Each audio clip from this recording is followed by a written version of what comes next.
Ukrainian President Volodymyr Zelensky says a landmark minerals deal with the U.S. offers equal benefits for both sides. Now, Russia is yet to make a official comment on the deal. Eun-jin has the details. After months of negotiations, the U.S. and Ukraine have signed a minerals deal. Ukraine's cabinet of ministers released the final agreement on Thursday, which was signed the day before. Ukrainian officials said it is far more beneficial to Ukraine than previous versions, which were viewed by many to be exploitative. Promoted by U.S. President Donald Trump, the deal gives the United States preferential access to Ukrainian minerals, including rare earth elements, while setting up an investment fund that will contribute to Ukraine's reconstruction. It's important to say what it's not, because early on there were some agreements put under the nose of the Ukrainians that pretty much took away their sovereignty, if you will, over their minerals and this type of thing. It was a bit of an extortion that looked like that for a lot of people, and so the Ukrainians pushed back, and Zelensky pushed back.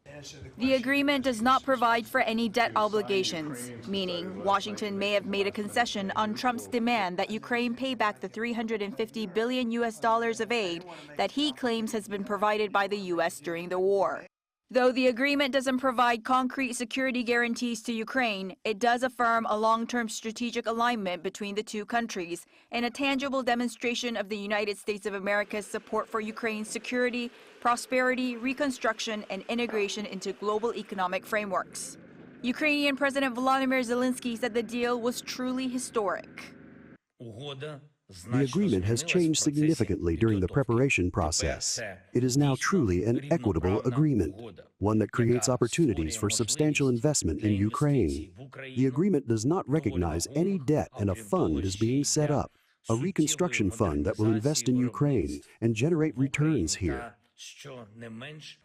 Meanwhile, the Kremlin has remained silent on the agreement, but former Russian President Dmitry Medvedev said Trump had broken the Kiev regime because Ukraine would have to pay for U.S. military aid with mineral resources, which he called national wealth of a disappearing country.